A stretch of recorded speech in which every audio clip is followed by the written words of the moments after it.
Good evening everyone. मैं Abhishek Singh international forum for promoting homeopathy के हिंदी सत्र पे आप सभी का हार्दिक स्वागत करता हूं। जैसा कि आप सभी जानते हैं कि आईएफपीएच फोरम एक अंतर्राष्ट्रीय होम्योपैथिक संस्था है जो पिछले कोविड काल से निरंतर दैनिक वेबिनार का आयोजन करता आ रहा है। प्रारंभ में यह अंग्रेजी और मलयालम भाषा में किया जाता था। तत्पश्चात राष्ट्रीय भाषा हिंदी में भी इसका आयोजन किया जाने लगा। इस प्रकार के कार्यक्रम का मुख्य उद्देश्य होम्योपैथी की विशिष्ट पहचान के तहत सभी इच्छुक लोगों के पास ज्ञान को साझा करना और सभी के बीच एक सद्भावना को प्रोत्साहित करना है। आइए आज की इस बैठक को प्रारंभ करने से पहले हम 1 मिनट का मौन रखें और ईश्वर से मार्गदर्शन प्राप्त करें।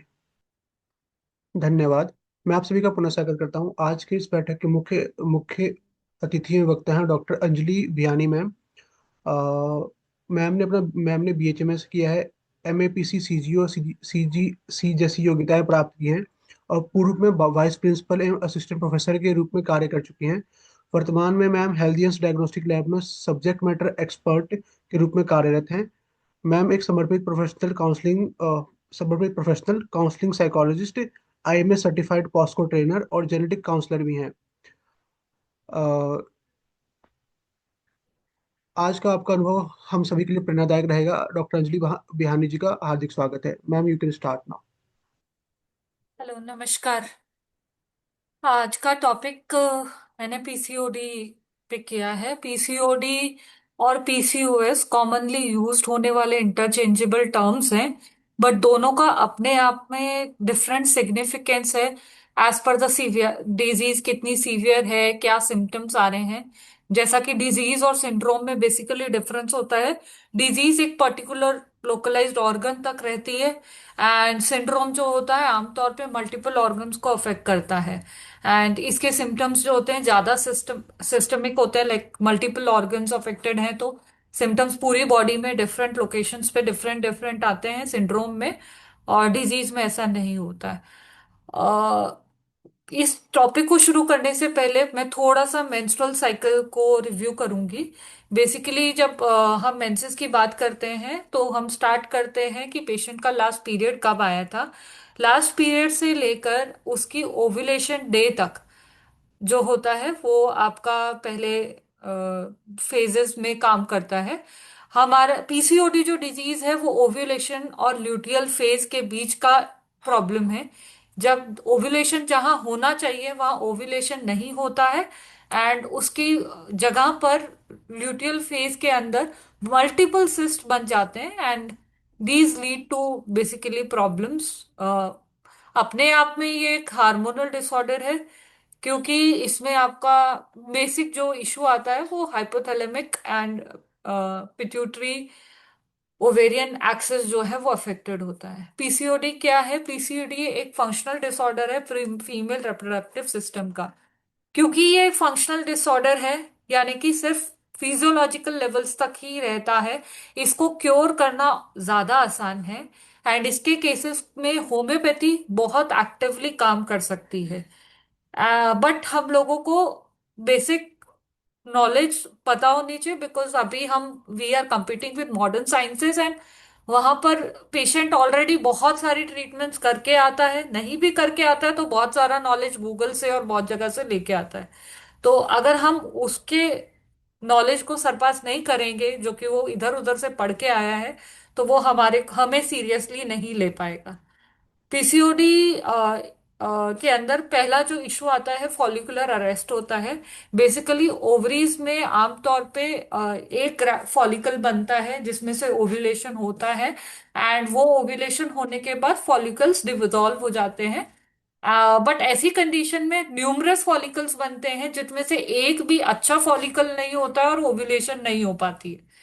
एंड उस ओव्यूलेशन ना होने के कारण वो जो आपका फॉलिकल बनता है उसमें फ्लूइड फिल हो जाता है, और इस तरह के मल्टीपल फ्लूइड फिल्ड फॉलिकल्स हो जाते हैं जो कि सिस्ट जैसा रूप ले लेते हैं। आमतौर पे इनका साइज 2 to 9 मिलीमीटर होता है। अल्ट्रासाउंड में एक टिपिकल अपीयरेंस आती है जिसे स्ट्रिंग ऑफ पर्ल्स अपीयरेंस, यानी कि मोतियों की माला जैसी अपीयरेंस उसमें दिखती है अल्ट्रासाउंड में।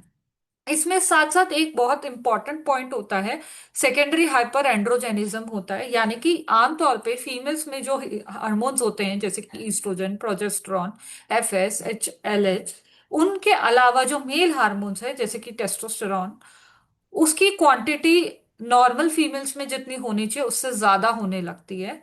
एंड उसके फर्दर इम्पैक्ट पड़ता है उसकी वजह से हमारे हाइपोथैलेमिक पिट्यूटरी ओवेरियन एक्सिस पे, जिसकी वजह से फर्दर आपके बाकी जो हार्मोन्स है, फीमेल हार्मोन्स है, उनके अंदर इश्यूज आने लगते हैं। नेक्स्ट, कॉजेज ऑफ पीसीओडी जो है आमतौर पे कई कॉम्बिनेशन ऑफ फैक्टर्स हैं, इसी से रिलेटेड हो जाते हैं फिर जो फर्दर इन्वेस्टिगेशंस पेशेंट के कराए जाने हैं, और जहां हमारा ट्रीटमेंट प्लान डिसाइड करना है हमें। इंसुलिन रेजिस्टेंस है, पेशेंट ऐसे पेशेंट्स में आमतौर पे high level of insulin secretion हो रहा होता है, एंड ओवरीज जो है उसके स्टिमुलेशन, क्योंकि इंसुलिन एक तरह का स्टिमुलेंट भी है और वो एंड्रोजन्स के प्रोडक्शन को स्टिमुलेट करता है। तो ऐसे में इंसुलिन बॉडी की इंसुलिन ज्यादा प्रोड्यूस हो रहा है, एंड जो नॉर्मल सेल्स है जिनका काम है ग्लूकोज मॉनिटरिंग का एंड इंसुलिन की मदद से ग्लूकोज को कंट्रोल करने का, ऑब्जॉर्प्शन का, वो वाले सेल्स ठीक से उसे पिक नहीं कर पाते due to insulin resistance. And ये एक्सेसिव इंसुलिन जो बनता रहता है वो अल्टीमेटली मैच्योर नहीं होने देता है, ओव्यूलेशन नहीं होने देता है properly, and it leads to multiple follicles.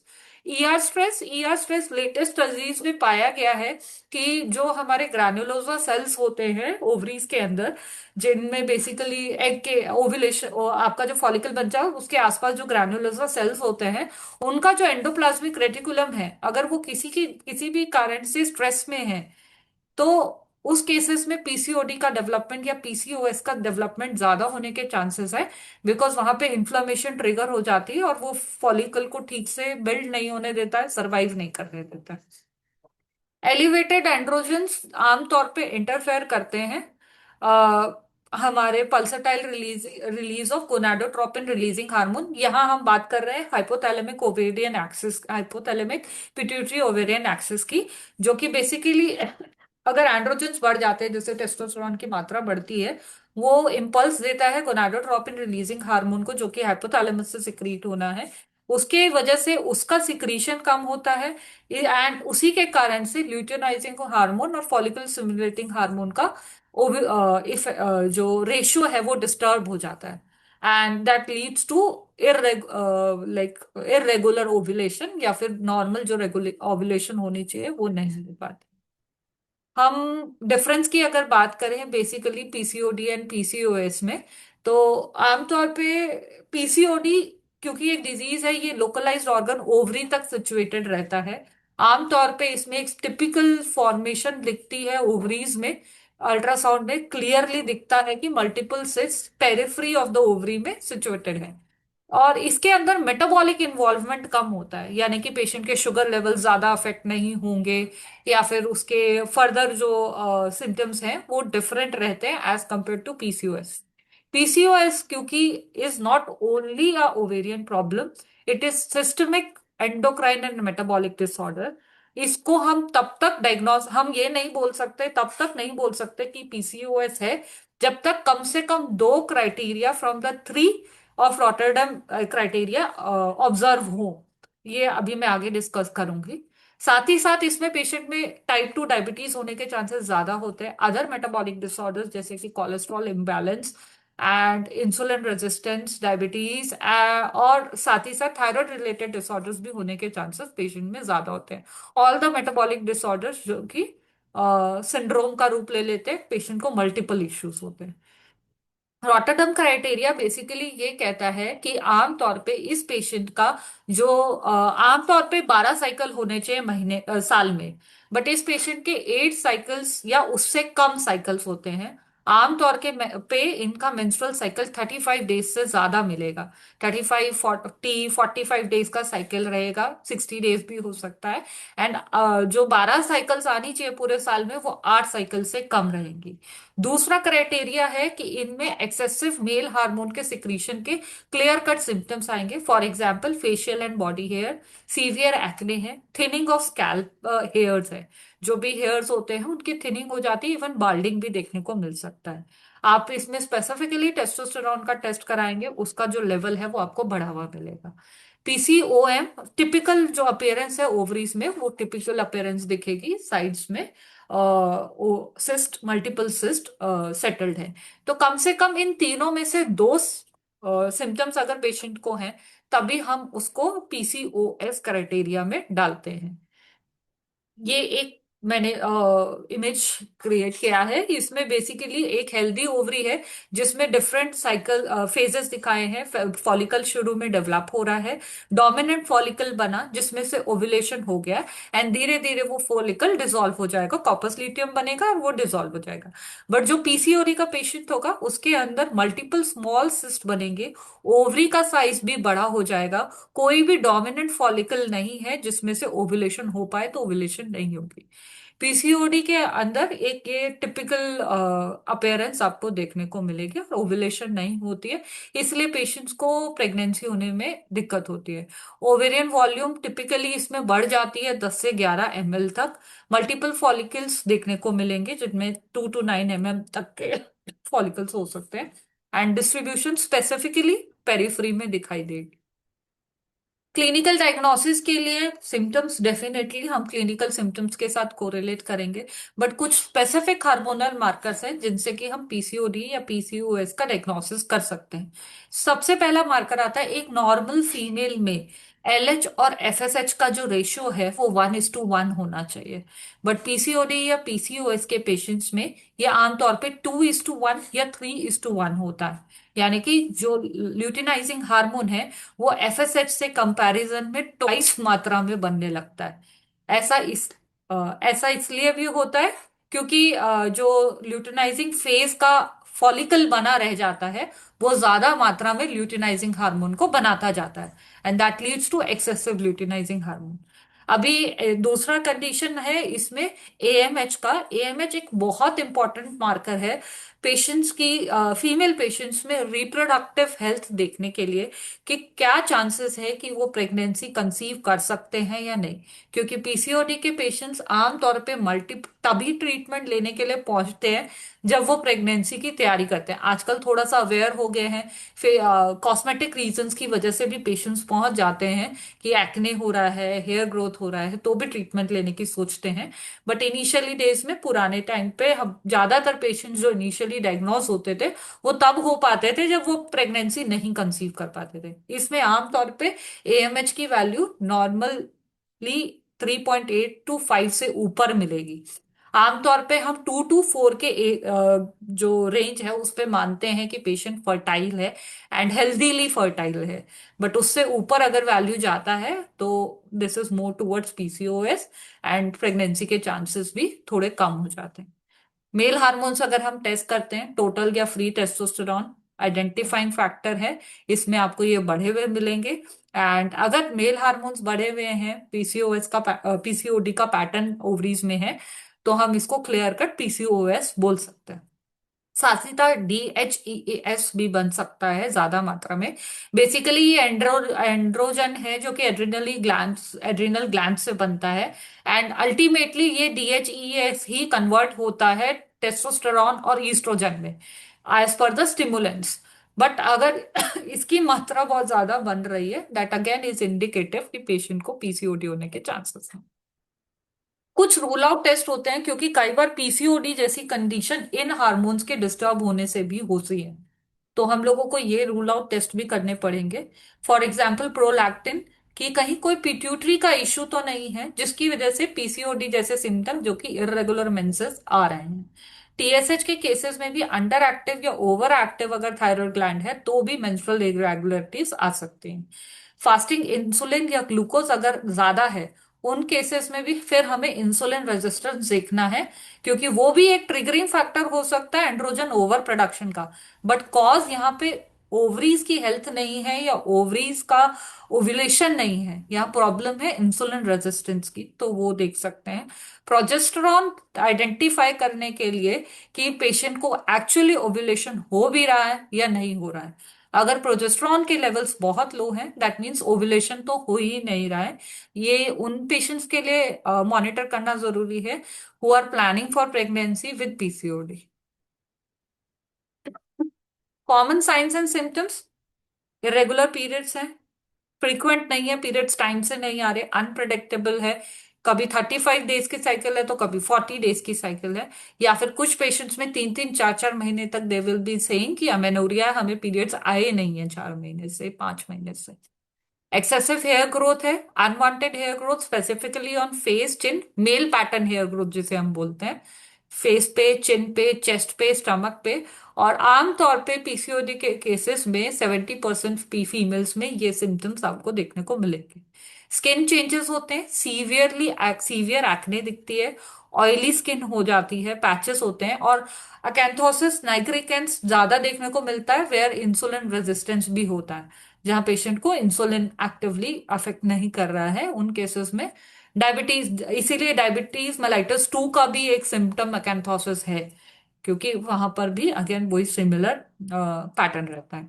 Wait issues होते हैं, पेशेंट मॉनिटर नहीं कर मेंटेन नहीं कर पाता एक हेल्दी वेट, जल्दी वेट गेन होता है, and specifically around the abdomen, that is again due to the hormones and male pattern weight gain आप इसे बोल सकते हैं। इनफर्टिलिटी है, क्योंकि प्रॉपरली ओव्यूलेशन नहीं हो रहा है तो पेशेंट कंसीव नहीं कर पा रहे हैं, and that leads to another problem.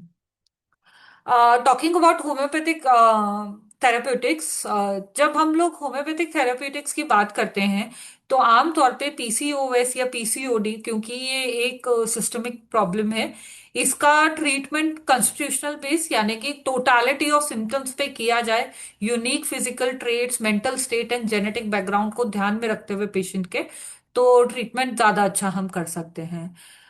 यहाँ मैंने जेनेटिक बैकग्राउंड स्पेसिफिकली इंक्लूड किया है, क्योंकि हम एज होम्योपैथ्स सिर्फ सिम्टम्स पे जाते हैं, but when we have a family history, a strong family history, या फिर पेशेंट के जो लाइक सिबलिंग्स हैं, फिर मदर है, या उनमें कोई जेनेटिक हिस्ट्री हमें ऐसा मिल रहा है, फॉर एग्जांपल थायराइड की हिस्ट्री फैमिली में है या डायबिटीज की हिस्ट्री फैमिली में है, वहां पे हमें एक और फैक्टर मिल जाता है रूल आउट करने के लिए, समझने के लिए कि patient may have landed into PCOD because of the underlying genetic issues जो कि उनके पेरेंट्स में रहे एंड इनमें आ सकते हैं।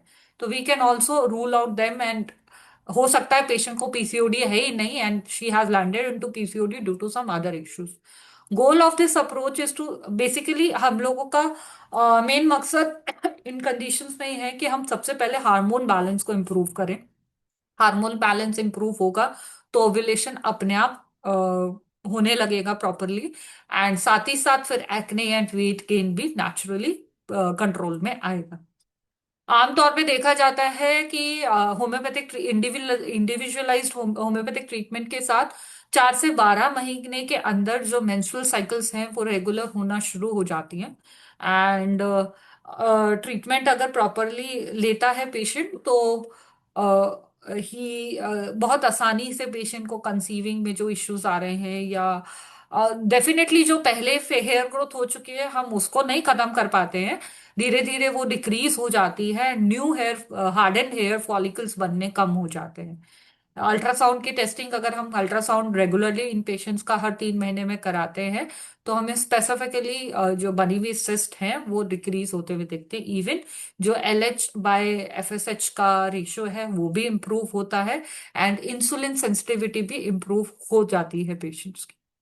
कॉमन होम्योपैथिक मेडिसिन की अगर हम बात करें, again when we talk about homeopathic therapeutics, हम लोग सिर्फ और सिर्फ इस सिम्टम पे बेस नहीं है, क्योंकि डेफिनेटली पीसीओडी है तो जो कॉमन फीचर्स हैं वो तो है, पेशेंट के पीरियड स्कैंटी है, इरेगुलर है, डिलेड है, उसका जो अपीयरेंस है, मल्टीपल सिस्ट दिख रहे हैं, वो सब कॉमन है, बट यहाँ हम लोग उसके एक मेंटल करेक्टर्स या फिजिकल स्पेसिफिक फिजिकल करेक्टर्स को पिक करेंगे ताकि हम बेटर ट्रीटमेंट कर पाए। पल्सटिला है, पल्सटिले का एक कॉमन हम लोग की नोट रखते हैं, सेंसिटिविटी एंड चेंजेबल। पेशेंट बहुत माइल्ड होते हैं, सेंसिटिव टेम्परामेंट के होते हैं, जल्दी रोना शुरू कर सकते हैं, एंड आमतौर पे इसका एक बहुत कॉमन सिम्टम है पेशेंट बाहर खुली हवा में अच्छा महसूस करते हैं। सीपिया की पेशेंट इंडिफरेंट होती है, एग्जॉस्टेड होती है, हार्मोनल इम्बैलेंसेस सीपिया पेशेंट में ज्यादा मिलेंगे with a specific symptom bearing down, this is a physical symptom bearing down sensation in pelvic reason. Mentally भी ये पेशेंट बहुत बेयर डाउन हो चुकी है, थक चुकी है, फटीग है, इरिटेबिलिटी है, अपने नियर वंस जो क्लोज वंस हैं, बच्चे हैं, हस्बैंड हैं, उनके साथ इनका व्यवहार बहुत एंग्री हो जाता है, गुस्सा जल्दी से करती हैं एंड इनडिफरेंट भी हो जाती हैं, like they are not ready to take their responsibilities of a mother also और ऑफ अ वाइफ। इस तरीके से ये इनडिफरेंट हो जाती है। कैलकेरिया काव है। कैलकेरिया काव is commonly known for is chilliness, chubbiness and anxiousness. ये पेशेंट आपको आमतौर पे मतलब यू कुड से इनमें वेट गेन बहुत प्रोमिनेंट दिखेगा, स्पेसिफिकली अराउंड द एब्डोमेन। ये कोल्ड को बहुत सेंसिटिव होती हैं, थोड़ा सा भी कोल्ड है इनको प्रॉब्लम होगी। एंड इनके स्पेसिफिक पीरियड सिम्टम देखें तो इनके पीरियड्स बहुत हैवी होते हैं, इनका मेटाबॉलिज्म बहुत स्लो होता है एंड ये एंग्शियस होते हैं। नेक्स्ट आता है थूजा। थूजा को हम कॉमनली यूज करते हैं एनी सिस्टिक और ग्रोथ, जब जो किसी भी तरह की ग्रोथ्स में ये बहुत अच्छा इफेक्ट करती हैं। But when it comes to PCOD, इसमें एक स्पेसिफिक सिम्टम हमें पेशेंट में मिलेगा, फीमेल पेशेंट में excessive facial and body hair है। हर्सुटिज्म के साथ पेशेंट को अगर ओवेरियन सिस्ट है एंड एक्सेसिव हर्सुटिज्म दिख रहा है तो वहां हम थूजा के बारे में अदर मेंटल्स के साथ कोरिलेट कर सकते हैं। नाट्रम्यूर, any emotional stress which has led to irregular periods and issues in menstrual cycle along with acne and craving for salty food। हम नाट्रम को अगर सिंगल लाइन में बात करें, any symptoms which has triggered from a emotional stress or grief along with craving for salty food is a keynote for natrum। But हाँ इसके साथ patient में हेयर थिकनिंग, फीमेल्स में मेल पैटर्न बॉल्डनेस दिखना और एक्ने दिखना, वो हम यूज कर सकते हैं नाट्रम को। Lycopodium is a good medicine for bloating and flatulence. तो पीसीओएस के पेशेंट जिनमें डाइजेस्टिव इश्यूज ज्यादा हैं, वो हम उन पेशेंट्स में ये मेडिसिन सोच सकते हैं। कैलकेरिया एंड लाइकोपोडियम को इन केसेस ऑफ पीसीओडी हम कॉम्प्लीमेंट्री मेडिसिन की तरह कई बार यूज किया जाता है। क्योंकि कैलके जब लाइकोपोडियम दी जाती है पेशेंट को तो उसके गैस्ट्रिक सिम्टम्स जब सबसाइड होने लगते हैं तो पेशेंट एक पिक्चर बनाने लगता है कैलकेरिया जैसी, क्योंकि वेट गेन हुआ है, हैवी पीरियड्स है, तो वी कैन थिंक लाइकोपोडियम को कंप्लीट करने के लिए कैलकेरिया यूज कर सकते हैं। हर्सिटिज्म के लिए कुछ स्पेसिफिक मेडिसिन हैं जिनके बेसिस पे we can narrow down our searches for medication in PCOD cases. एक बहुत स्पेसिफिक मेडिसिन है for hirsutism, it is oleum jecoris एसिली।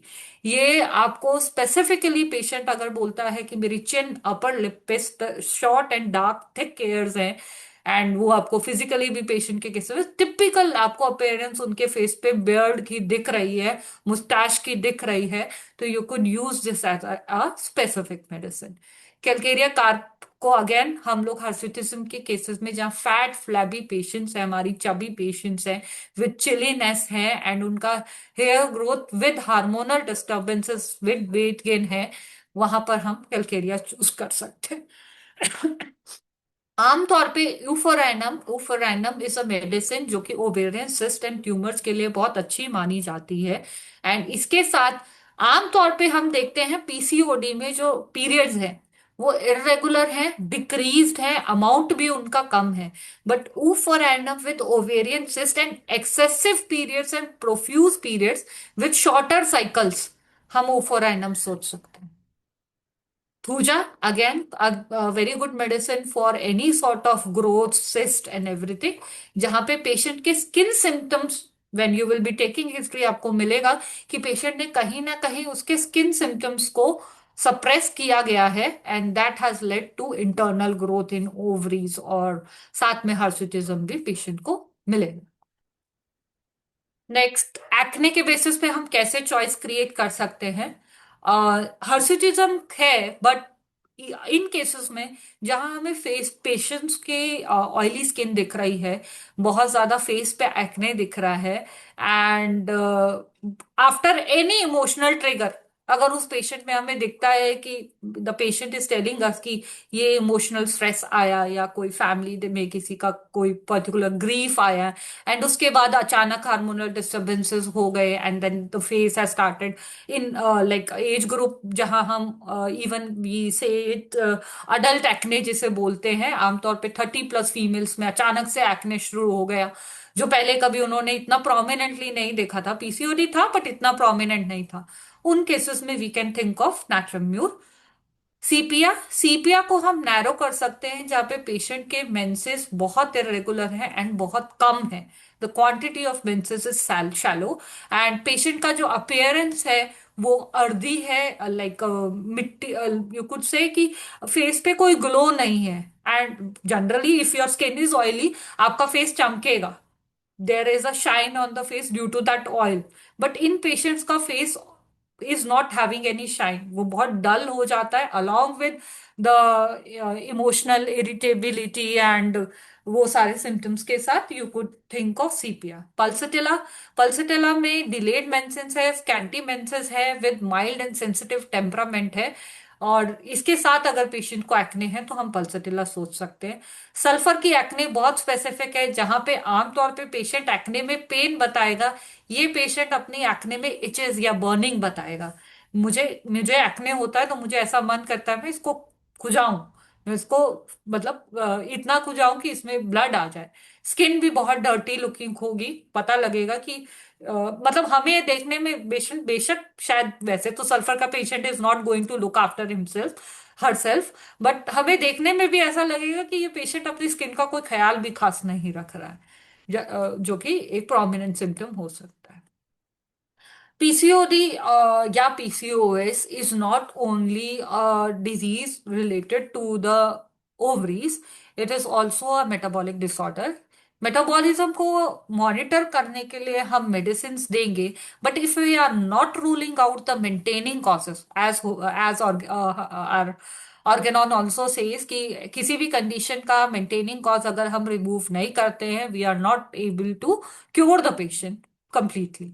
तो हम लोग मेंटेनिंग कॉजेस पे जरूर ध्यान देंगे, because this particular condition is related to a lot of metabolic disorders. तो हमें ये ध्यान देना है कि पेशेंट को हमें गाइड करना है कि how to improve their diet. I have a lot of homeopathic colleagues, हमारे बहुत सारे हैं जिन्होंने डाइट डाइट में स्पेसिफिक कोर्सेज भी किए हैं, तो I guess they will be much aware of these modifications. But just एक मैंने स्मॉल शॉर्ट नोट में इसमें लिया है कि हम पेशेंट को एडवाइस कर सकते हैं ग्लाइसेमिक इंडेक्स वाली चीजों को जिनके ज्यादा होता है, लो ग्लाइसेमिक इंडेक्स की चीजों को खाएं, जैसे कि कॉम्प्लेक्स कार्बोहाइड्रेट्स जो कि आपके ब्लड शुगर लेवल्स का फ्लक्चुएशन कम करेगा, होल ग्रेन्स को इंक्लूड करें, लेग्यूम्स को इंक्लूड करें, एंड कुछ वेजिटेबल्स, ग्रीन वेजिटेबल्स को इंक्लूड कर सकते हैं। रिफाइंड कार्ब्स जैसे कि व्हाइट ब्रेड, मैदा जैसे प्रोडक्ट्स, और आपके एयरेटेड बेवरेजेस, इनको अवॉइड किया जाए। एंटी इन्फ्लेमेशन पे फोकस रहेगा, because PCOS is nothing else. हाँ, जैसा कि हमने ईआर की बात करी थी, एंडोप्लाज्मिक रेटिकुलम में स्ट्रेस होने की वजह से वहां इन्फ्लेमेशन ट्रिगर होता है, तो हम एंटी इन्फ्लेमेटरी डाइट लेने को पेशेंट को बोलेंगे।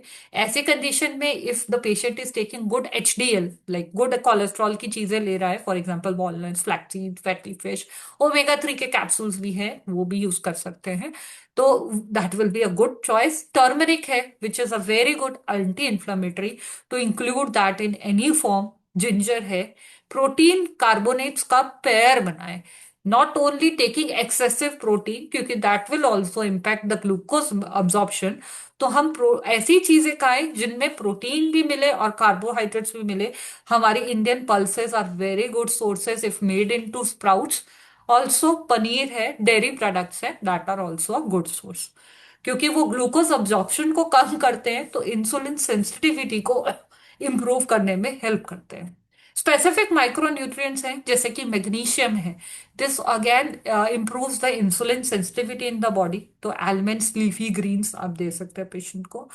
पेशेंट को अगर अनीमिया है, हैवी पीरियड्स आ रहे हैं in cases of PCOD with regular cycles, वहां हमें उसको अनीमिया रूल आउट करने के लिए हमें उसको डाइट में spinach, broccoli, green leafy vegetables include करने बोलना है। Physical activity and yoga definitely, क्योंकि कुछ हमारे स्पेसिफिक कॉन्स्टिट्यूशनल टाइप्स है, वेट गेन जिनमें ज्यादा होता है, कैलकेरिया कार्ब हो गया, लाइको हो गया, तो उन लोगों को, हम लोगों को स्पेसिफिकली बोलना है कि भाई आपको एक्सरसाइज जरूर करना है ताकि आपकी बॉडी में मेटाबॉलिज्म बूस्ट हो, स्लगिशनेस कम हो और इंसुलिन सेंसिटिविटी बेटर हो सके। बैलेंस्ड एक्सरसाइज है, ऐसा नहीं है कि बहुत इंटेंसिटी वाली एक्सरसाइजेज ही करनी है, सब तरह की एक्सरसाइज करें। मॉडरेट इंटेंसिटी एरोबिक कर सकते हैं, स्ट्रेंथ ट्रेनिंग पे भी थोड़ा सा फोकस करना है, और 30 मिनट्स डेली निकालना है ताकि, and 5 days a week, so that we are working like holistically, हम अपने पेशेंट को ट्रीट करेंगे। योगा हार्मोनल बैलेंस के लिए बहुत अच्छी होती है, तो देर आर स्पेसिफिक कुछ है जो कि फीमेल रिप्रोडक्टिव ऑर्गन के लिए बहुत अच्छी होती है, जैसे कि बटरफ्लाई पोज जिसे हम बोलते हैं, बाधा कोण आसन, या फिर सूर्य नमस्कार, जो कि मेंस्ट्रुअल साइकिल को इम्प्रूव करने में और रिड्यूस स्ट्रेस को रिड्यूस करने में बहुत एक्टिवली पेशेंट अगर करते हैं regularly, one cycle from one leg and दूसरा साइकिल से, तो पेशेंट को काफी रिलीफ भी मिलता है। And this is a wholesome exercise actually, अगर हम सूर्य नमस्कार करते हैं, बहुत होलसम एक्सरसाइज है for pelvic, for gastric issues पेट के लिए, and also for back back related issues. That's all. Okay. Stress and sleep hygiene, patient आजकल की डेट में जो हम लोगों को बहुत कॉमनली देखने को मिलता है कि पेशेंट टाइम से सोते नहीं है, या उनका डिजिटल एक्सपोजर बहुत ज्यादा है, जिसकी वजह से हार्मोनल इम्बैलेंसेस और ज्यादा हो जाते हैं, क्योंकि जितना ज्यादा सेंसिटाइज किया जाता है बॉडी को, उतना ही ज्यादा बॉडी में कॉर्टिसोल लेवल्स बनते हैं। तो पेशेंट को बोलना है कि कम से कम 7 से 9 घंटे की नींद पूरी करनी है, क्योंकि अगर नींद भी पूरी नहीं होती है तो मेटाबॉलिक हार्मोन डिस्टर्ब होते हैं, इंसुलिन सिक्रीशन ज्यादा होता है, पेशेंट का शुगर क्रेविंग बढ़ता है, and that will again lead to weight gain. Stress management बहुत जरूरी है। मेडिटेशन, डीप ब्रीदिंग एक्सरसाइजेस हैं जो कि कॉर्टिसोल लेवल्स को लो करने में हेल्प करेगा, वो आप पेशेंट को करने के लिए बोल सकते हैं। That's all. Any any queries, anything? Ma'am we still have half an hour. Okay. तो yeah. Yes ma'am, so if कुछ और हो आपके पास अभी कुछ बताने के लिए, या फिर उसमें हम्म। ऐड ऑन करना हो आपको। ओके। सर, मैंने जो हार्मोन्स की बात की थी, मैं पहले भी एक लेक्चर प्रोलैक्टिन एंड टीएसएच पे ले चुकी हूँ। I will specifically emphasise on insulin sensitivity and glucose monitoring. हम लोग जब बात करते हैं कि जो पीसीओडी के पेशेंट्स होते हैं, उसके उनके रिगार्डिंग जब हम बात करते हैं,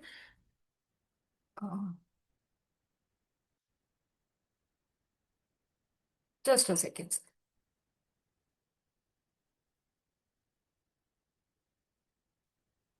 ओके। हम जब पीसीओडी के पेशेंट्स के लिए बात करते हैं, तो हम लोगों को एक बहुत प्रोमिनेंट चीज मिलती है कि पेशेंट के जो शुगर लेवल्स हैं वो फ्लक्चुएट हो रहे हैं, अगर that is specifically in cases जहां पीसीओएस होता है, वहां पर पेशेंट अगर अपने शुगर लेवल्स को कंट्रोल करने की कोशिश करता है तो शुगर क्रेविंग्स बढ़ने लगती है।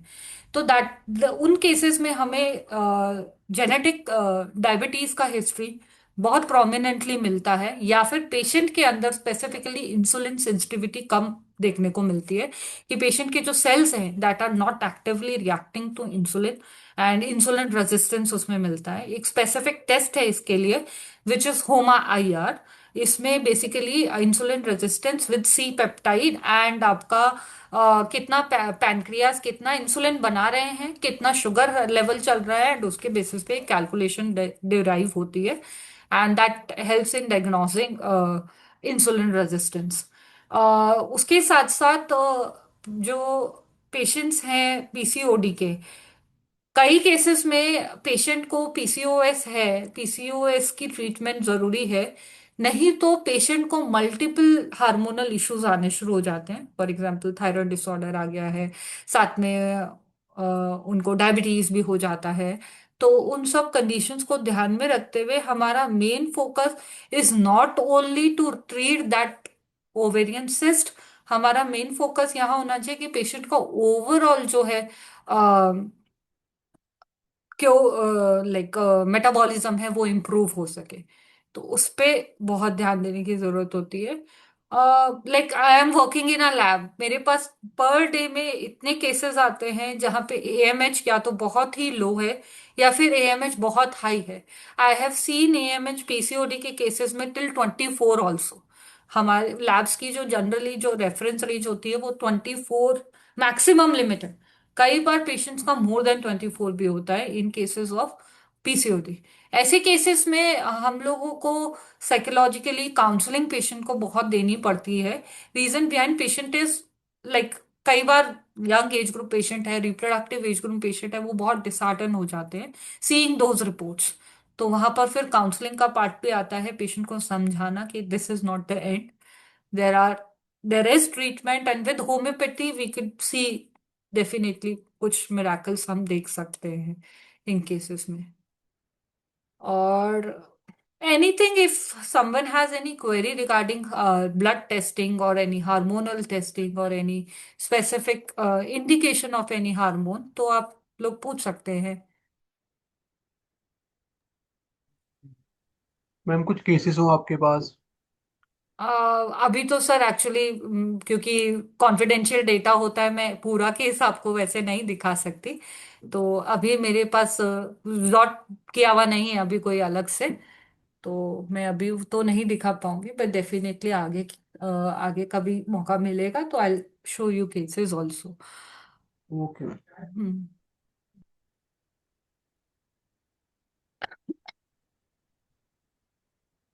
Anyone have any question? You can write in it in chat box also.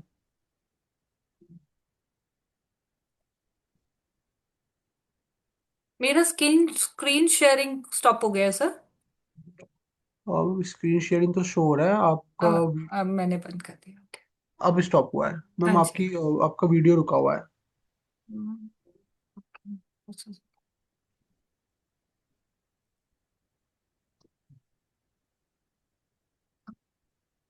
हाँ मैम।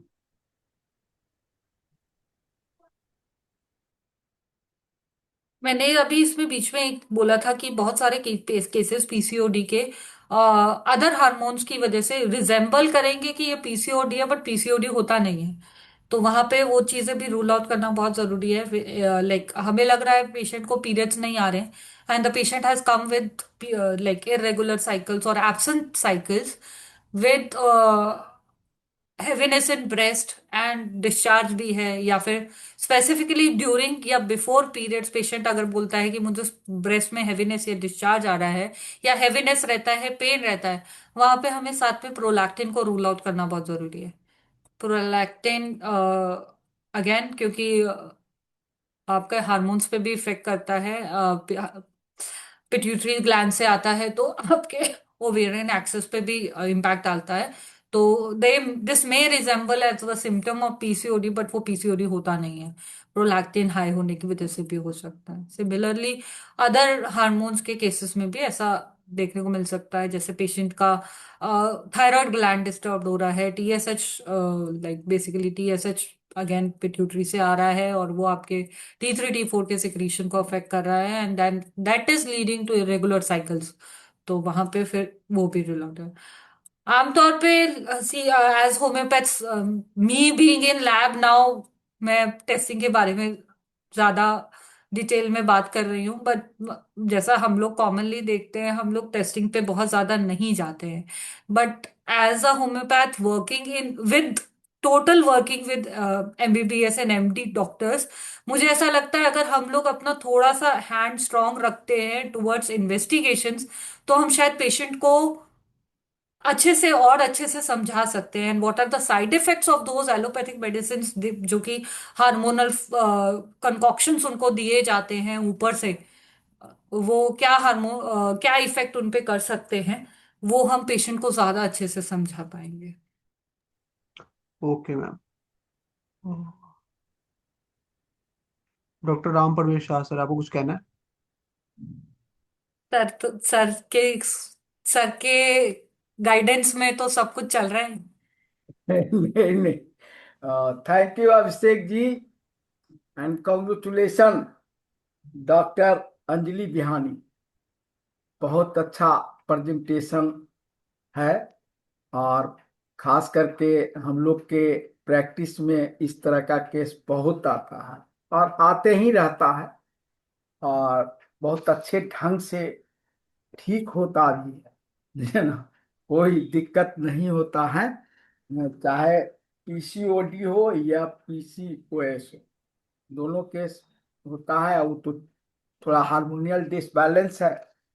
असल बात है कि लाइफ स्टाइल भी हमारा जो है बहुत, अभी के जो 10 सालों में या 15 सालों में जो हुआ है वो बहुत दिक्कत हुआ है।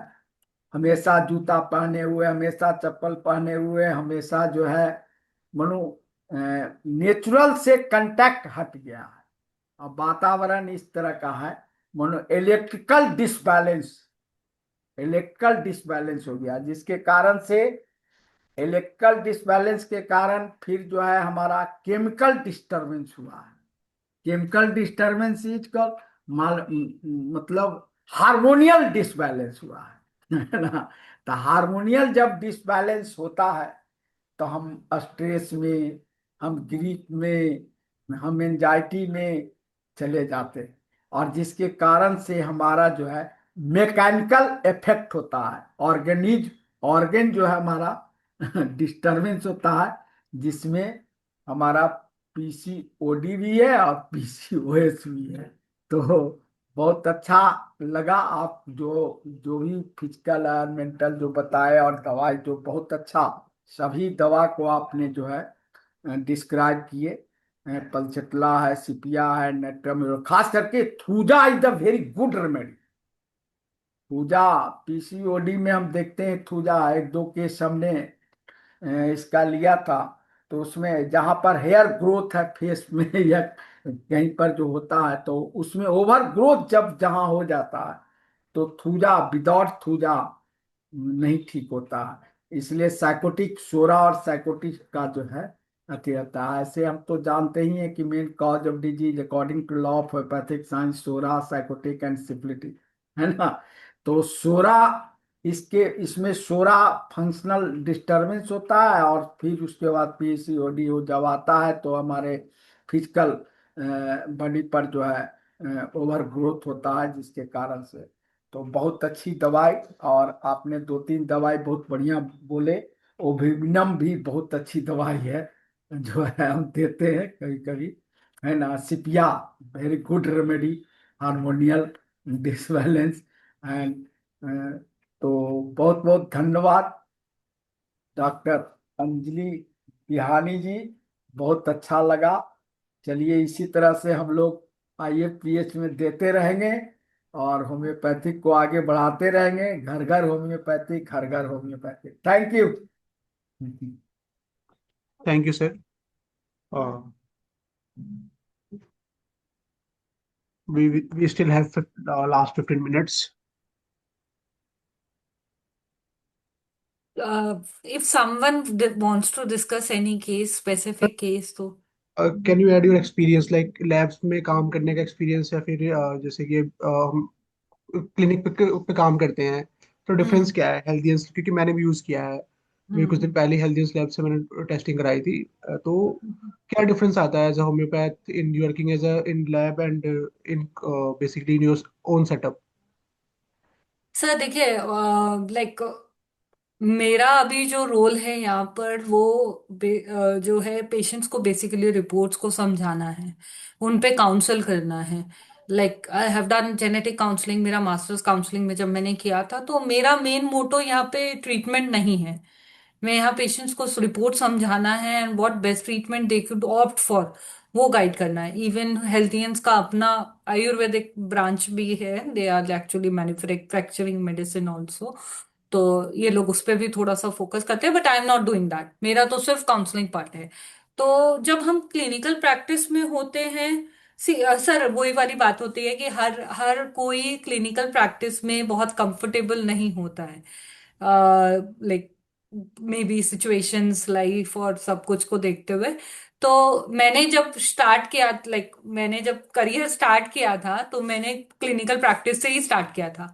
बट वही है, marriage and life takes time. तो मैंने धीरे धीरे अपने स्कोप को बढ़ाने की कोशिश की।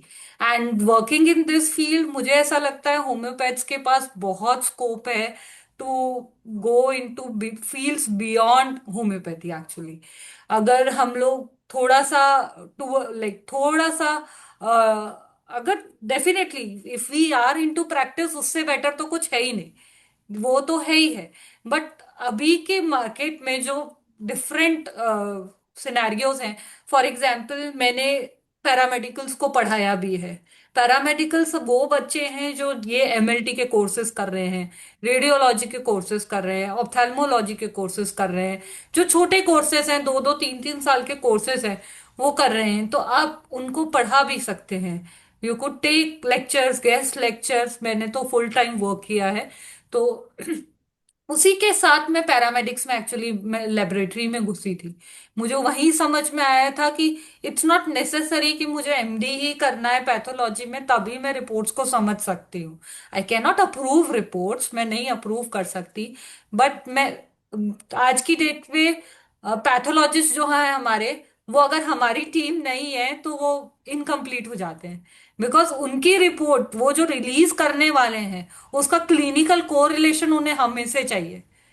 उन्हें उन्हें हमसे पूछना पड़ता है कि पेशेंट से पता करो यार, इतना वैल्यू आ रहा है, कुछ पेशेंट को है कि नहीं है। देर उनकी पूरी accuracy of report, quality of report हमारी हिस्ट्री टेकिंग पर चली जाती है। And as homeopaths we know we are the best in homeopath, in case taking, history history take. Taking. या तो वहां पर हमारा रोल बहुत प्रोमिनेंट है। मेरी टीम में और एक होम्योपैथ और भी हैं, दो ज्यादा होम्योपैथ नहीं रखते हैं ये लोग। बट उसके बाद लाइक मेरी टीम में एक और होम्योपैथ भी है। तो जब when it comes to counselling patients, तो सबको पता है कि ये दोनों बात कर रहे हैं, लंबा बात चलेगा, डिस्टर्ब नहीं कर सकते। बिकॉज हम लोगों का वो लिसनिंग भी है। एंड हम लोगों को हमने शुरू से सीखा है कि how to deal the patient individually, उसकी कंडीशन को समझना, उसकी बात को पूरी तरह समझना, एंड देन रिपोर्ट इंटरप्रिटेशन उनको समझाना। क्लिनिकल प्रैक्टिस में हमारा मोटिव होता है पेशेंट का ट्रीटमेंट करना। मेरे प्रोफाइल में लाइक लैब्स में अगर हम एज होम्योपैथ काम कर रहे हैं तो we can not treat the patient, हम मेडिसिन एडवाइस नहीं कर सकते। बट हाँ, हम पेशेंट को गाइड कर सकते हैं what is best for them. हाँ, सही सही बताया आपने। होम्योपैथिक में जो पैथोलॉजी के आधार पर यदि हम ट्रीटमेंट देंगे तो हम्म। उसको समझा सकते हैं। एंगल ऑफ हाँ ट्रीटमेंट है, एंगल ऑफ हाँ ट्रीटमेंट है। हाँ। तो सबसे इजी एंगल होम्योपैथिक में, और इसीलिए होम्योपैथिक आगे आया भी, बहुत ऊंचाई छुआ भी, कि जो हर सिंपल वे में होम्योपैथिक को सिम्टोलॉजिकल एंगल से ट्रीटमेंट कर रहा, सिम्टम हम्म लेता है ट्रीटमेंट कर रहा है ना। हम्म अब बहुत ज्यादा और यदि अंदर में जाते हैं तो मियाजमेटिकल एंगल, कहा कि curative way of treatment chronic case के लिए मियाजमेटिकल एंगल एसेंशियल है ना। देन थर्ड है पैथोलॉजिकल एंगल। तो pathological angle is the very difficult.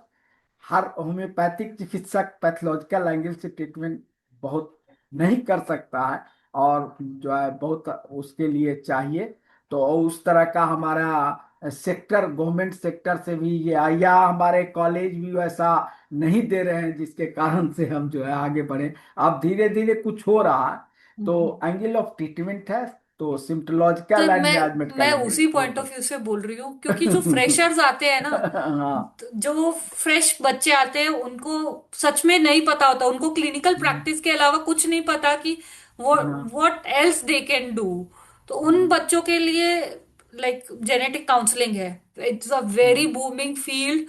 अभी जेनेटिक्स के टेस्ट मतलब इस तरीके से प्रेवेलेंट हो गए हैं, लोग फॉलो कर रहे हैं, और जरूरत भी पड़ रही है लोगों को करवाने की। तो बहुत मतलब जेनेटिक काउंसलिंग एक बूमिंग फेज है। अगर आप थोड़ा सा अपना मेडिसिन पार्ट स्ट्रॉन्ग करते हैं, practice of medicine part strong करते हैं, पैथोलॉजी थोड़ा सा स्ट्रॉन्ग करते हैं, तो बहुत मतलब फील्ड बहुत डाइवर्स है। ऐसा नहीं है कि होम्योपैथ सिवाय प्रैक्टिस के या सिवाय एमडी करने के और कुछ नहीं कर सकते, बहुत ऑप्शंस है। एंड मैंने तो खुद ही इतने डिफरेंट फील्ड्स में काम किया। आई हैव वर्कड विद एलोपैथ्स इन गायने ऑप्स डिपार्टमेंट। फिर मैंने उसके बाद स्कूल में एज अ मेडिकल ऑफिसर काम किया है। उसके बाद I move to teaching paramedical students. फिर मैंने होम्योपैथिक कॉलेज में भी काम किया। Then I landed into like to sum up सब कुछ देख के I landed into laboratory testing. कि यहाँ पर क्योंकि इसमें दो मुझे प्लस पॉइंट लगता है कि मेरा क्लिनिकल एक्सपोजर होता रहता है। I get to know new things with patients also. And हर दिन लैब टेस्टिंग में कुछ नया आता है और उसका क्या क्लिनिकल सिग्निफिकेंस है वो भी मुझे कुछ सिखा जाता है। तो मुझे मुझे ऐसा लगता है कि एक्सप्लोर करना चाहिए। नए बच्चों के पास तो बहुत ऑप्शंस है। Yes ma'am. जो मैंने लैब्स वाला क्वेश्चन पूछा था, ये हाँ। इसलिए इसका एक रीजन ये भी था क्योंकि मैं खुद अभी एक स्टूडेंट हुआ है, मैंने second year in Nehru, okay. Nehru Delhi. Okay. तो जब हम एज अ फ्रेंड्स में डिस्कशन होता है तो हम्म। भी जब एक्सप्लोर ऑप्शन, तो भी दो तीन ऑप्शन आते हैं। हम्म। या तो आप क्लिनिकल प्रैक्टिस में जाओ, या हम्म। फिर एमडी करके वही फिर से वही रूट आता है क्लिनिकल प्रैक्टिस में। तो हम्म। कुछ सीनियर्स हमारे एमपीएच और एमबीए करके दे हम्म। मूव टू, बस ये तीन चार ऑप्शंस के अलावा और कोई ऑप्शन नहीं मिलता। हम्म। सी मुझे ऐसा लगता है एमपीएच एमबीए से अच्छा आप एमएससी काउंसलिंग कर लो। मैंने एमए किया था because I I didn't had the chance to go regularly to the classes. MSc में आप रेगुलरली क्लासेस में जा सकते हो। आपकी होम्योपैथिक केस टेकिंग को काउंसलिंग साइकोलॉजी एक नए लेवल पे ले जाता है। आपके पेशेंट डीलिंग को एक नए लेवल पे ले जाता है। क्योंकि homeopathy is nothing else keeping your self in the shoes of patient. जब तक आप वो पेशेंट का इंटरनल मेंटल ट्रॉमा है या कोई फिजिकल ट्रॉमा है उसकी वो पूरी अंडरस्टैंडिंग बनाते हो तो वो जो ट्रीटमेंट लेवल पहुंचता है जहां वो अलग होता है। And even if you don't want to pursue any higher like courses, आप छोटे छोटे लेवल्स पे बहुत सारे कोर्सेज कर सकते हो। अडोलेसेंट काउंसलिंग है। अडोलेसेंट काउंसलिंग इज बेसिकली जो बच्चे हैं आपके 13 ईयर्स ऑनवर्ड्स वाले बच्चे हैं उनकी काउंसलिंग करना। ऐसे सिनेरियोज आजकल बहुत ज्यादा हैं, स्कूल्स में भी रिक्वायरमेंट होती है। And if you do family counselling and वो सब वाले कोर्सेज करते हो तो you could land into family counseling departments of different hospitals also। हमारे लीगल फॉर्मेट में भी उनकी रिक्वायरमेंट रहती है। बीइंग डॉक्टर्स आप वहां एंटर कर सकते हो। इसके अलावा आप अगर like you are interested in something like laboratory testing specifically तो you could also do MSc biochemistry. That phase is also open for you. हाँ, आप डायरेक्टली लैब में रिपोर्ट अप्रूव नहीं कर पाओगे बट आप लैब में काम कर पाओगे। And with a doctor tag already with you हो सकता है you will progress better than a normal technician. क्योंकि आपके पास अगर नॉलेज होगा तो जैसा कि मैं कर रही हूँ, I am working as a subject matter expert in the lab quality team itself. तो क्या क्वालिटी है इवन हम जो एनएबीएल है बेसिकली जो आपका सर्टिफिकेशन देता है हॉस्पिटल लैब्स को, एनएबीएल भी अपने कुछ सर्टिफिकेशन कोर्सेज चलाता है। You could do them also. Then you could work with in association with laboratories कि उनको जो एनएबीएल एक्रेडिशन चाहिए तो उसके लिए क्या डॉक्यूमेंटेशन करना है, क्या लाइक क्योंकि क्लिनिकल प्रैक्टिस आप किसी भी पार्ट टाइम जॉब के साथ क्लिनिकल प्रैक्टिस को हैंडल कर सकते हैं। तो आप वो ऑप्शन भी ऑप्ट कर सकते हैं। Like I have seen people working in TPA में काम कर रहे हैं बट मुझे उससे ज्यादा एंटरटेनिंग लगता है एमपीएच वाला। कि आप जब न्यू पॉलिसीज बना रहे हैं for health and wellbeing of young children, adult, and जब आप लेबोरेटरी में काम करते हो आपको ये सब चीजें देखने को मिलती है। वी अब you could also get trained with NACO for HIV counselling. आप वो भी कर सकते हैं वहां पे, नैको आपको ट्रेन करता है। You could be HIV counsellor with them. तो कोई भी केसेस जो न्यू फाइंडिंग होते हैं तो जो सेंटर्स हैं अपने एचआईवी ट्रीटमेंट वाले वहां पर उनको काउंसलर की जरूरत होती है तो you could get into government job उस फील्ड के थ्रू भी। तो ये ऑप्शंस हैं बट वही है कि थोड़ा सा एक्सप्लोर करना रिसर्च पड़ता है। रिसर्च करना पड़ेगा हाँ। ऑप्शंस के लिए। अगर इफ यू आर इनटू देखिए आपकी बैच में अप्रोक्सीमेटली 100 स्टूडेंट्स होंगे। 100 हाँ में मैम। से 100 बच्चा क्लिनिकल प्रैक्टिस में नहीं घुसेगा, वो 100% है। और 100 में से 100 बच्चा एमडी भी नहीं करेगा। कुछ एमडी करेंगे, कुछ क्लिनिकल प्रैक्टिस करेंगे, बट उसमें से आई एम श्योर 60% ऐसा बच्चा है जो डिफरेंट ऑप्शंस एक्सप्लोर करेगा। And most of the students जो है अभी भी, I am in second year hmm almost is about to end in 1 month. Hmm हमारे हम्म फाइनल्स हो जाएंगे, एंड हो जाएगा। हम्म हम्म और ऑब्वियसली इस कोर्स में आए हुए हमें 2.5 ईयर हो चुके हैं। हम्म। अकॉर्डिंग टू न्यू करिकुलम इन्होंने फर्स्ट ईयर 1.5 का कर दिया है। हाँ हाँ हाँ। सो 2.5 साल होने के बाद भी lot of students are in my batch जिनको पता ही नहीं है उन्हें करना क्या है। Hmm. They are very clueless, वो उनको। एंड आपके पास जो सी फर्स्ट ईयर से आपके सब्जेक्ट शुरू होते हैं। Hmm, anatomy, there is MSc in anatomy. You could teach in medical colleges with MSc, MSc medical anatomy. Yes ma'am. MBBS की जरूरत नहीं है आपको। अगर आपने एमएससी मेडिकल एनाटमी किया हुआ है, you could teach in colleges जहां एमबीबीएस भी पढ़ाया जा रहा है। ओके मैम, एक क्वेश्चन है ma'am, how hmm. Do we choose the lab authenticity? See lab authenticity के लिए जब हम ऑथेंटिसिटी की बात करते हैं तो लैब में ना रेगुलर टेस्टिंग्स होते हैं। अब ये इंटरनल डेटास होते हैं लैब के, ये लैब आपको नहीं बताएगी। बट जब हम ऑथेंटिसिटी की बात करते हैं तो आपको ये देखना है कि आपके रिपोर्ट्स में जो फाइंडिंग्स हैं, जो रेफरेंस रेंजेस हैं, जो मशीनरी है, वो कौन सी यूज हो रही है, स्टैंडर्ड हो रही हैं कि नहीं हो रही हैं।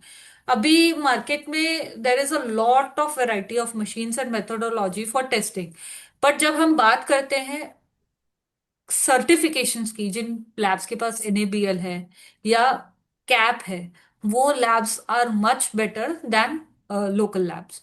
लोकल लैब्स में एक प्लस पॉइंट ये होता है कि आप सामने खड़े होकर टेस्टिंग करा सकते हो। बट आपके पास इतना बैंडविड्थ कहाँ है कि आप हर टाइम खड़े रहेंगे। जो बड़ी लैब्स होती हैं उनके पास बड़ी मशीन्स होती हैं, अच्छी मशीन्स होती हैं, वर्ल्ड क्लास मशीन्स होती हैं। एंड देखिए, गलती कहीं भी हो सकती है। 100% हम नहीं कह सकते कि हर लैब में 100% टेस्ट सही ही हो रहे हैं। बट जहां 99% की हमें गारंटी मिल रही है, हमें वहीं जाना है। एंड बड़े लैब्स जो हैं, उनमें सभी में अच्छी मशीन्स यूज होती हैं। देर इज नो लैब जो कि अपने स्टैंडर्ड्स पे काम नहीं करता है। हर lab, I am not talking about a single lab, सिर्फ हेल्थियंस की बात नहीं करूंगी। हर लैब अपने स्टैंडर्ड्स को मेंटेन करने के लिए प्रॉपर फॉलोअप्स रखता है। एनएबीएल ऐसा नहीं है कि एक बार सर्टिफिकेशन दे देता और टाटा कर देता है। वो अगले 1 साल में किसी दिन भी बीच में आके बैठ जाता है, जी दिखाओ अपने डेटा। डेली मॉर्निंग में क्यूसी चेक किए बिना सैंपल रन नहीं किया जा सकता if you are NABL accredited. और हेल्थियंस तो खैर कैप भी है, हेल्थियंस गुड़गांव के पास कैप भी है। तो that is association of American pathologist, वो भी है उनके पास। एंड और भी लैब्स हैं, टाटा के पास भी है, मेट्रोपोलिस के पास भी है। तो ये जो बड़ी लैब्स हैं ये इतने सारे एक्रेडिटेशन लेती हैं, तो ऐसा नहीं है कि उनको मिल गया तो वो शांत हो गया, उनका काम खत्म हो गया। उन्हें रेडी रहना पड़ता है, किसी भी दिन इन्विजिलेशन उन पे आ सकता है, सर्वेलेंस आ सकता है। और हर हर 2 साल में, 3 साल में ये सर्टिफिकेशन रिव्यू होते हैं। अगर आपकी लैब पास नहीं करती है 2 साल बाद वो रिव्यू, तो आपका कट हट जाएगा सर्टिफिकेशन। तो बड़ी लैब्स, मैं सिंगल लैब नहीं बोलूंगी, सभी लैब्स अपनी तरफ से 100% करती हैं ताकि वो मेंटेन रहें। तो ऐसा नहीं है कि कोई गलती कहीं भी हो सकती है। और आई थिंक मार्केट में अभी इतना कंपटीशन है, गलती होती है तो लैब्स अपनी गलती मानती भी हैं, यस मैम। रीटेस्ट करके भी देती हैं। हाँ, पर जहां गलती नहीं होगी वहां नहीं मानेंगे। And when we are talking about laboratory testing ना, बहुत बहुत डायनेमिक फील्ड है ये। आप आज टेस्ट करा रहे हो, आज रिपोर्ट कुछ आएगी। आप एक फीमेल का ही ले लो, आप उसके मेंस्ट्रुअल साइकिल में डिफरेंट डेज पे टेस्ट कराओगे, आपको वैल्यू कभी सेम नहीं मिल सकती। तो क्योंकि नॉट ओनली हार्मोन्स, आपके अदर पैरामीटर्स भी अफेक्ट होते हैं। जैसा कि अगर हम लोग पढ़ते हैं, जब you will be studying in गायनेओस। मैम, ऑलमोस्ट टाइम हो गया नेक्स्ट ठीक है, सेशन के ठीक, लिए। सो ठीक है, ठीक thank you ma'am for this wonderful session, काफी अच्छा लगा। है। Okay. So I would like to call doctor Anjani for the next session.